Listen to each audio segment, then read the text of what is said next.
Good morning, good afternoon, good evening. Welcome again to another podcast episode on Talk Architecture with your host, Naziaty Muhammad Yaqub.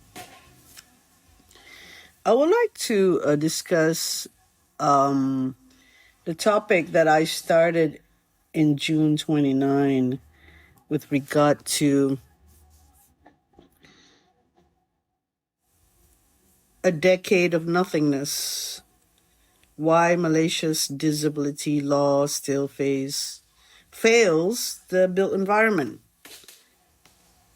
Someone asked me that the problem is with the Uniform Building Bylaw 34A of the Streets Drainage and Building Act and not the all-encompassing Person with Disabilities Act 2008, because I was criticizing the latter for the lack of tooth in actually protecting the rights of persons with disabilities, or the act itself was not anti-discriminatory, hence it resulted in the problem with the built environment. The person said that, no, this is the law that doesn't take care of the built environment. This is the law that takes care of other things. And Uniform Building Bylaw 34A that I mentioned earlier is the one that needed to be implemented. But how do that law, UBBL 34A, get implemented is because of the Anti-Discrimination Act. That is my argument. Now, for this episode, I'm going to give an account of what I believe to be the problem based on an article that I created and blogged recently with regard to my own experience, and also a talk that I had with the Institute of Engineers in Malaysia, focusing on the bus stop design. So this will be more apparent as I go on, giving commentaries to what I have already discussed. So the topic is designing for every citizen. What a wheelchair, a bus ramp, and a fence taught me about Malaysia's streets. I want to start with a moment that still sticks with me. I was disembarking from a bus. The ramp folded down at a steeper angle than it should have been, and the gap between the vehicle and the pavement was somewhere around 900 millimeters, about 3 feet. Nowhere near enough for a proper landing.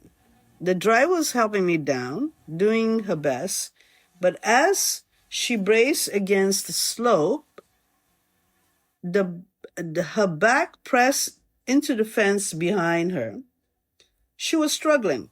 I could feel myself tipping. For a second, I genuinely thought that I might fall out of my wheelchair right there in front of everyone.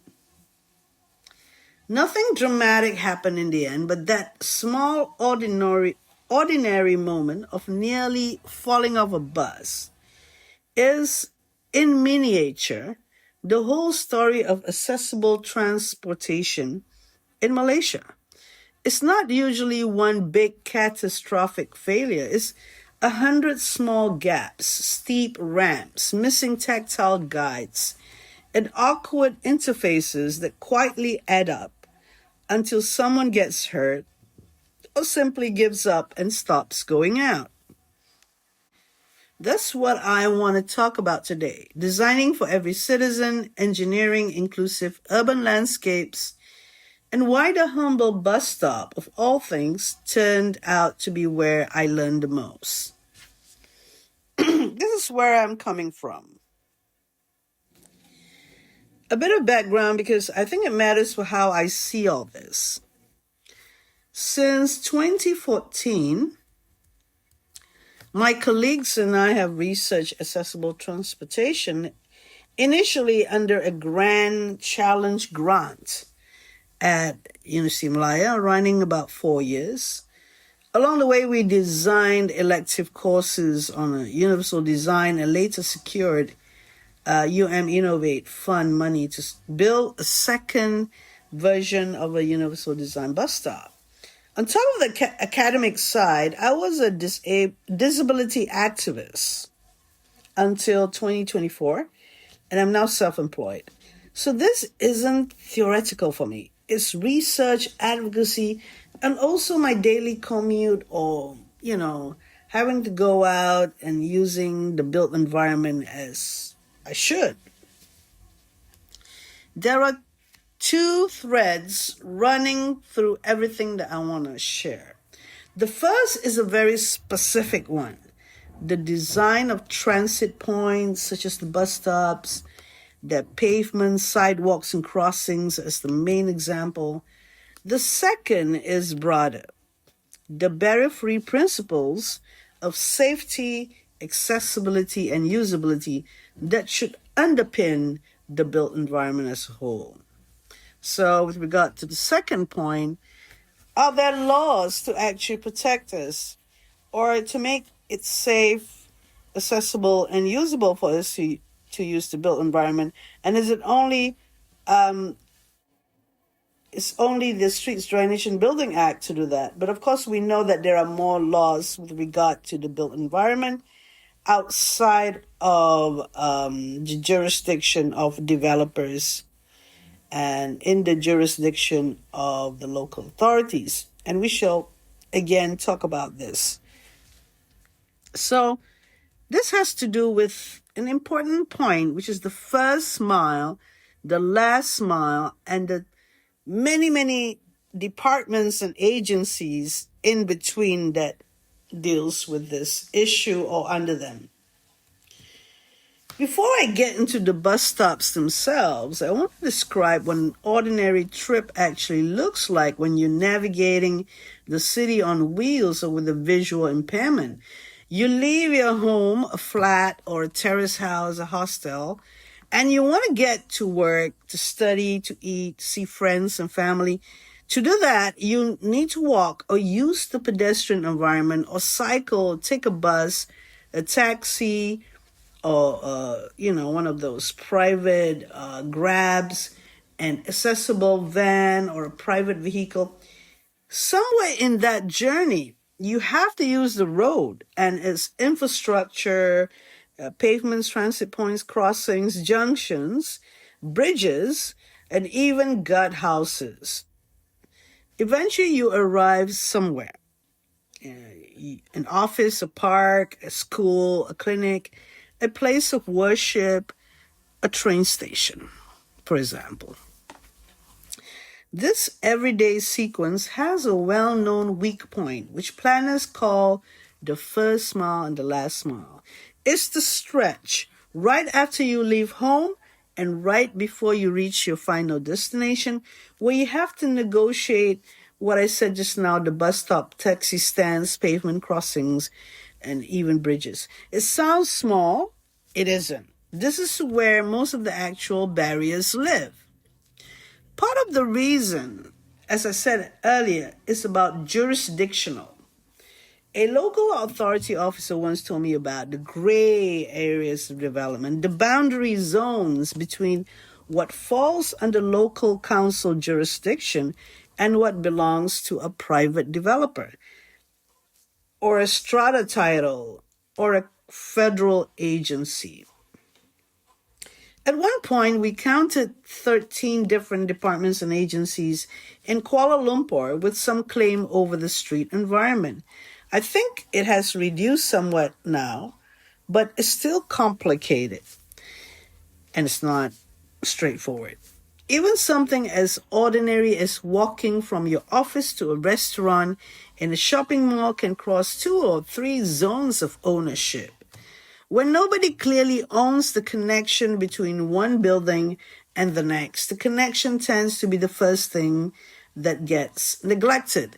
Another factor I like to comment is when the local authority do not act upon it quickly to resolve the problem, or wait for budget to come before they resolve the problem. That's one of the things that has happened before, the sort of the lack of enforcement or the lack of solving the problem and implementing it immediately. So that means this isn't only an engineer's problem, even though engineers are the ones designing the street environment using logical, standards-based knowledge. Construction industry players, property consultants, developers, and local authority staff all needed to understand it too. This has to do with knowledge and skills. So it has to be a shared functional design approach, not an aesthetic afterthought, grounded in the real constraints of a site, holding up to accessibility standards, and ideally reaching for universal design. So with the knowledge and skills in understanding accessibility standards and the reason why you need it to be done that way, those who are already the function of the built environment would want to do it the right way rather than implement barrier-filled problems again and again. So, there's these pain points that I keep running into, which I need to discuss. Some of this I've experienced myself as an academic who spent 25 years at University of Malaya. I never really had a real chance, to use my manual wheelchair independently on the campus pavements. There was always some discontinuity, a missing ramp, an abrupt edge, unsafe pathways, a broken stretch that forced me onto the road, sharing space with motorized traffic. For me, I have a choice, but some people don't have a choice. Like I've seen students on motorized wheelchair using the motorized, alongside motorized traffic on the road and not on the pavement. That's dangerous, full stop. And it's frustrating because right next to that broken pavement might be a beautiful lake or another part of the campus that I genuinely enjoy visiting, if only I could get there safely. I'm not the only one flagging these things. A friend of mine who is blind shared a photo on social media of a sidewalk that's nominally 900 millimeters wide, except a tree has grown into it, or the tree was there in the first place, and they didn't cut it down, or they didn't divert the pathway around it. So it narrows the usable path to about 600 millimeters, too tight for a wheelchair, and worse, there's a lamppost sitting at the end of the tactile guide path in another photo, an obstruction exactly where he needs the path to be clear. So for a blind person, you can easily get injured, and it's unsafe, obviously, using the pathway. Then there's a flip side as well. Sidewalks that were actually designed properly with generous width, but so poorly maintained with broken tiles, no upkeep. So we saw a photo of a woman using a motorized wheelchair ends up riding on the road instead because the accessible sidewalk simply isn't usable. Sometimes the intentions are good, but execution is illegal and hazardous. In one shopping street in Taman Tun Dr. Ismail, a housing estate that was created in the 1980s, someone installed a steep steel ramp, so wheelchair users could reach the restaurants along the row of shop houses. It's a kind gesture, but it means no standard and is genuinely risky. Turning the corner from that same spot, and you find motorbikes illegally parked across the sidewalk right next to a stretch where the 5-foot way isn't even continuous. Even our own work wasn't immune. Our very first bus stop, version number 1, in front of a residential college in the University of Malaya campus, ran into a problem that had nothing to do with payment itself. But the bus drivers weren't confident about lowering the ramp onto the pavement, whether because of the lay-by design or unfamiliarity with the mechanism. So the bus stop existed built to spec, and people still couldn't reliably embark or disembark because the system around the physical infrastructure hadn't caught up. Excuse me. If I had to summarize what's broken, it comes down to 5 things. Poor design of the interface between vehicle and pavement, no continuity or seamless connectivity with ramps that are missing or steep or unsafe, poor width and obstructed sidewalks, badly maintained unsafe pavements, and non-compliant illegal ramps, and a shortage of designated parking with little enforcement against illegal parking. That's the diagnosis. Now let me tell you about trying to fix it. So that's what we did. We were involved with the design of 2 bus stops. So I'm going to talk about how building the bus stop, the version number 1, came to play. This is really the main story I want to share, about the bus stops, because I think there's something instructive in it for anyone in working in this space, researcher, activist, government partner, or engineer. Accessibility only really works when there's seamless connectivity, no barriers from your starting point to your destination. In 2019, we got the chance to test that idea directly. The Deputy Vice Chancellor at that time, who also happened to oversee the university's development unit, funded a proof-of-concept universal design bus stop using student affairs funds earmarked for disability facilities, which he is also in charge. So it's an opportune moment. He was in charge with both, and he was also a start-up academic, and he understood about startups.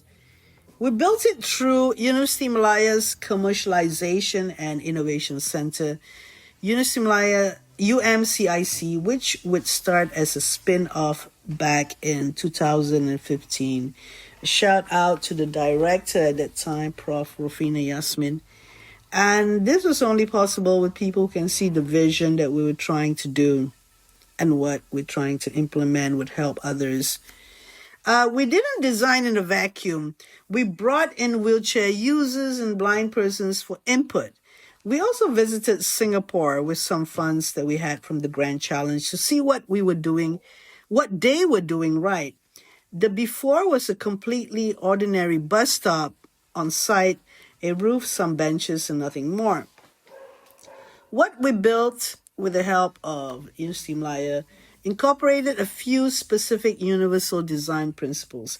We extended the grab bar, the benches, outward so people could propel themselves more easily. Based on the low physical effort principle feature, one of the core tenets of universal design. We designed a free-flow interface between the bus and the front of the stop using bollards rather than gut rails, since bollards stop a bus from rolling into the pavement without blocking the flow of people getting in and out. We surveyed existing bus stops around Kuala Lumpur before settling on a central square seating arrangement so a wheelchair user could face other passengers rather than sit off to the side, and added bicycle racks at the back. Nothing extravagant, deliberately basic. The tendering process started in early 2019 with a budget of roughly 87,000 ringgit, which told us something important right away. Whatever we designed next needed to be cheaper and more effective. Construction began that July, and by September we caught a real problem. In a design appraisal of the half-built structure on site, the ramp was uneven and difficult to negotiate. We flagged it to the contractor and to the supervisor, and it got rectified before completion, thank God. In hindsight, we also learned that running any ramp near the bus stop which goes directly onto the road was a mistake. It creates ambiguity about where the actual landing point is. Hence what we experienced earlier that I said. We tried adding a tactile information board so blind users could find out which bus arrives when, but timings change, schedules shift, and a static physical board isn't sustainable for that kind of dynamic information. A genuinely useful lesson, some accessibility problems need a different medium than a signboard. We were told about how things should operate, and we got a big lesson after that on how we should go about with version number 2. So version 1 taught us a lot, and we shared it widely. We had a session with the Ministry of Transport, the agency which is is in the Malay acronym APAD, the Ministry of Housing and Local Government, Prasarana, MRT Corp, and Kuala Lumpur City Hall through a series of presentations into mid-2020. So what happens in version 2 and the bus stop that had to happen fast? This is the version that we presented to those that I mentioned. We eventually secured Innovate Fund for a second version, incorporating user feedback and lessons from other cities, including a Petaling Jaya bus stop with Wi-Fi, recycling bins, and a bicycle rack that was around nearby that we managed to get the MBPJ officers to take us around. We liked a lot of it, but disagreed with running the ramp straight into the road, which they have insisted upon. So there's still a lack of understanding about safety, accessibility, and usability when that happens. Then in a stroke of bad luck, that turned into an opportunity. A bus stop on Jalan Makrov near Bangsa nearly collapsed after heavy rain, forcing an emergency road closure. Kuala Lumpur City Hall didn't have a ready universal design bus stop plan of their own, but because we've already presented our version, the version number 2 concept to them, they brought us in with Innovate funding covering weekly supervision of the contractor as it was built. We didn't get everything we wanted because it was a collaboration, so we needed to follow certain of the requirements. But we got important pieces: a designated parking bay for disabled persons at the side road behind the bus stop, the L-shaped tactile warning strip at the corner, bollards, and the international access symbol marking the wheelchair waiting area. Excuse me. The benches were redesigned with an armchair-style shape and grab rails plus slightly inclined seating, so it wasn't especially comfortable to lie down on, a small, deliberate, anti-misuse detail. The whole structure was stainless steel for durability. There's a video of the finished stop on my YouTube channel, Naziaty Mama Yako, in Malay. Version 1 taught us about the physical interface. Version 2 taught us about durability maintenance and working within a real municipal procurement process. Both taught us that even with genuine goodwill from a funding partner, you rarely get to build the ideal version. You negotiate toward the best version you can defend and supervise. So where does the standards fall short on this? So that's why I want to zoom out from the concrete and steel details and all this into the bigger overall picture of the paperwork, because paperwork is where accessibility quietly succeeds or fails at scale. So the paperwork is Malaysian Standards, MS 1184, revised in 2014, which recognizes 6 categories of human ability: physical disabilities or those with mobility impairments, sight disabilities or vision impairments, learning disabilities, also with cognitive disabilities, elderly persons, mothers with children, young children, and deaf persons. Mental disabilities were added later as well. So we're really looking at universal design as well as accessibility. The numbers behind these categories are worth sitting with because they're really a budget and planning question in disguise. So Malaysia's population is roughly 36.4 million, according to Department of Statistics Malaysia. So persons age 60 and above make up about 12% of that. Children age 0 to 14 years old make up about 21.6%. And counting everyone under 18 brings about 26.4%. There's no official running count of pregnant and nursing mothers at any given moment, but demographers estimate that population from the crude birth rate, currently about 15.6 births per 1,000 people. And registered disabled persons with the Department of Social Welfare come to roughly about 2.4% of the population, a little over 833,000 people.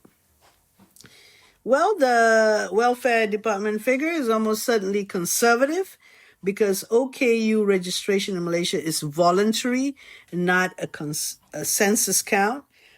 Well, they do have it in a census, but sometimes they don't ask the household about disabled persons in the house, and hence it's not in the census count. Plenty of disabled Malaysians never register at all, whether from stigma, distance to a registration office, or simply not seeing the benefit. So the World Health Organization's global estimate, by contrast, is that roughly 16% of any population lives with some form of disability. We add the elderly, children and their families, expectant and nursing mothers, and disabled residents together, and the people this street environment needs to work for stops being a minority carved out and starts looking like a majority of the population passing through it on any given day. So we're looking at actually about 36.4% to even more than that of the population that needs universal design and accessibility, which that has direct implications for how projects get funded and built, not just how they're drawn. If elderly residents alone are 12% of the country and under 18s are more than a quarter, then budget allocations, project timelines, and design briefs should treat step-free access, tactile guidance, and family-friendly waiting areas as a core scope from day one, priced in from the tender stage rather than added as a variation order after someone complains. The same logic has to carry through construction and implementation because a generous budget line for accessibility means nothing if nobody checks the ramp gradient before the concrete sets, which is exactly what happened in our own first bus stop and exactly why we insisted on weekly site supervision for the second.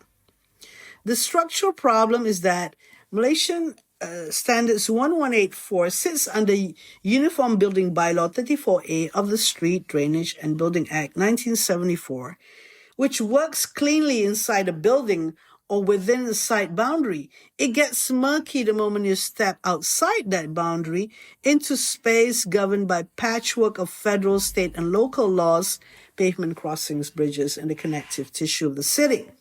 Jurisdiction over that connective tissue typically falls to local municipal councils.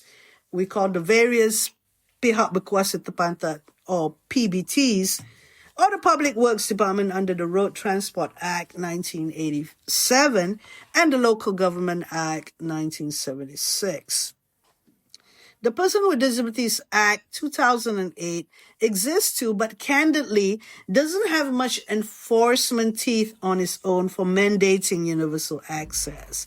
So this is one of the criticism that an overarching legislation that needs to be anti-discrimination needs to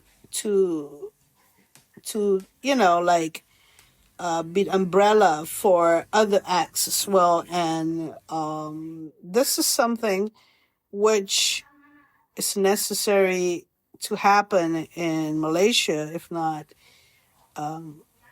it'd be a very slow process to get there. And so in practice, the Street Drainage and Building Act and UBBL 34A carry the real weight, and every state except Sabah has gazetted that by law, most since the mid to late 1990s, where it is accessibility and universal design we are concerned with. What's actually needed and what the 2014 revision of MS 1184 attempted, expanding on the earlier MS 1331, is a proper code of practice for access outside buildings, footpaths, crossings, ramps, tied clearly to enforceable legislation. That work is underway but unfinished, and maintenance responsibility is itself split. Local councils handle sidewalks and local crossings. Public Works handles federal roads and bridges. Police enforce traffic law around crossings and illegal parking. And federal territories and strata title properties like condominiums add their own wrinkles that make retrofitting accessibility into private common areas genuinely difficult. So this is when the Person with Disabilities Act, if it's revised and there is a stronger teeth and penalties can be given to the agencies, to, the due diligence of the public sectors and private sectors as well. So this is something that is lacking, in which the PWD Act could come in and sort it out. Even where the standard applies, some of its baseline numbers are outdated. We still see 900 millimeter wide sidewalks treated as acceptable. It's very, very narrow. You need two people to pass by, or two wheelchairs to pass by. So, you need 1.5 or 1.8 would be ideal. Appropriate for an internal corridor, but not a busy indoor and outdoor environment. Though I'll grant that in heritage areas like Jalan Tunku Abdul Rahman, narrow width is sometimes a genuine physical constraint, and you need to put a guardrail there to stop people stepping off off the curb into traffic. So what did Singapore got it right? Because we keep on going to Singapore to find out some good examples. So in this conversation, because it's the closest comparable example that had gotten a lot of this right, it's worth being more specific what right actually looked like. Curb heights in Singapore is around 165 to 170 millimeters.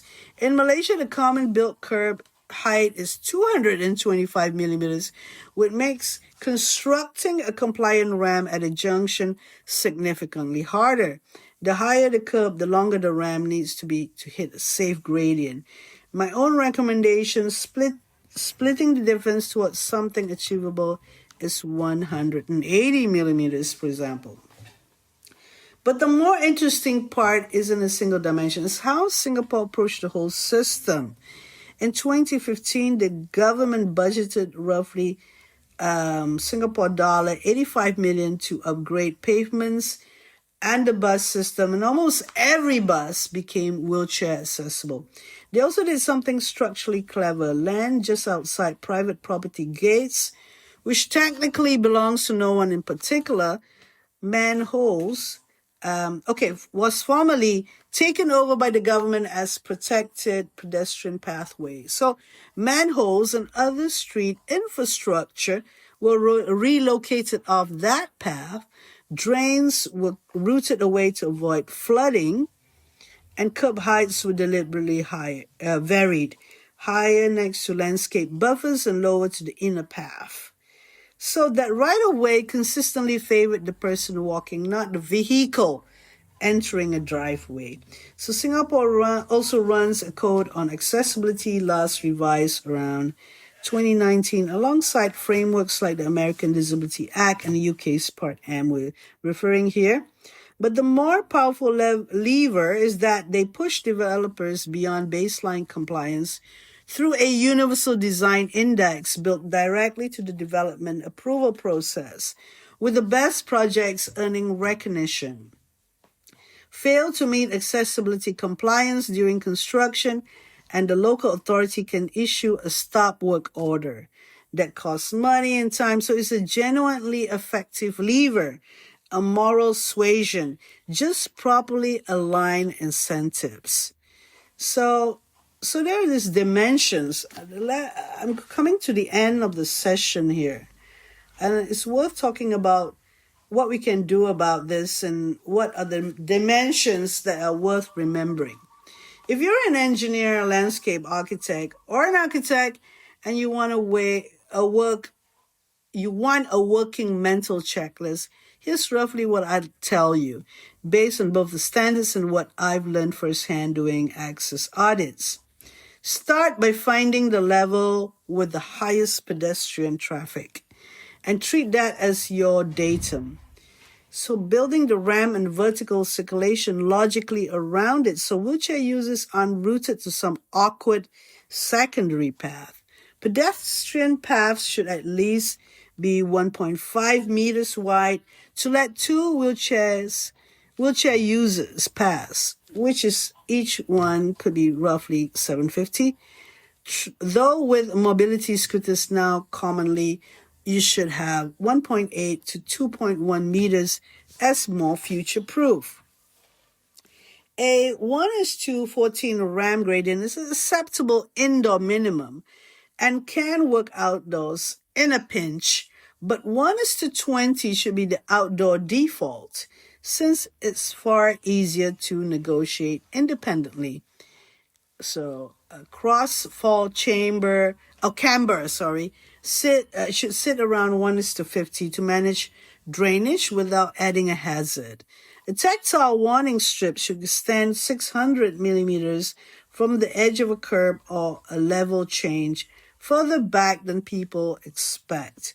On the conical versus truncated dot debate, conical dots exist specifically to help people with reduced foot sensation detect the warning underfoot, though truncated domes have been more broadly accepted indoors. Bench seat height should sit around 450 millimeters with a grab rail, which matters mostly for elderly users or anyone with weaker lower limbs strength trying to stand back up. None of these numbers are exotic. They're achievable. The hard part isn't technical, it's coordination and follow through. So what can you do about it? If you want to check how accessible your own neighborhood is, you don't need a research grant to start. Your basic desk audit using Google Earth and Street View can find a lot of obvious gaps for free. Go further with a measuring tape on site with a laser measure or a slope measuring app to get real gradient and width data on site. And a more rigorous version of the work can be laid into GIS to map accessibility gaps systematically. I've met individual activists, people posting under handles on X.com, who single-handedly audited every MRT and RT station in Kuala Lumpur for broken lifts over a couple of days and shared the results directly with Rapid KL. They weren't necessarily thinking about disabled users specifically, but the kind of raw systematic data is exactly what someone like me needs to decide whether a station is realistically usable, so I know when to plan my journey. So there is also a real gap in navigation tools. So we have examples such as London City Mapper, which offers genuinely superior access guide information for public transport, real-time data, detailed routing, even which carriage to board for step-free access. So Google Maps, which several local agencies have told me they rely on, is excellent for walking, driving, and finding businesses, but doesn't have the same depth of access-specific guidance yet. An access audit can take a few forms: a checklist against published standards, direct interviews with disabled users, or first-person walkthrough. The best audits combine all three, and for a designer, the audit process can directly inform the design solution, not just a diagnostic step, but a generative one. Closing the loop. I'll leave you with one more small, honest example of confusion because it illustrates why getting it right is harder than it sounds. There's a bus stop I sometimes use where I have two very different ways to board. One path crosses two steps and two ramps of uncertain accessibility to reach a raised platform. The other puts me directly on the pavement with a tactile guide strip, but leaves me unsure whether the driver will notice me and stop close enough to assist.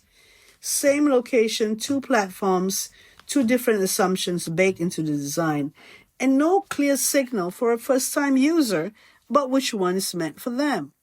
That's the pattern I keep circling back to. It's really one dramatic failure. A small, quite inconsistencies, a ramp with the wrong gradient, a tactile path with a lamppost drop in the middle of it, two boarding points at one stop that don't agree with each other, each one minor in its own, survivable. Not that big a deal.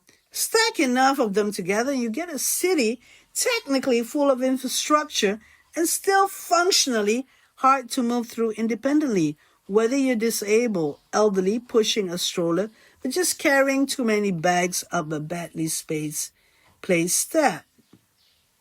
If you're an engineer, planner, or local authority reading readings, pick a street, measure it properly, propose a vision, however modest, and see it through construction with actual supervision, not just a signing off drawing. That's genuinely how version 1 and version 2 of a bus stop happened. Not a grand master plan, but a specific site. Whoever was willing to fund it and being present enough during construction to catch the ramp that was built too steep before it got poured in concrete. I've done this before with Kuala Lumpur City Hall, and I'd be glad to do with any local authority willing to take it on. So I have my contacts, and you could reach me. Reach out to me if you want to talk through your own street. Thanks for listening. So this is all for today. This is a long one, but I need to do it in one take. Thank you very much. Take care.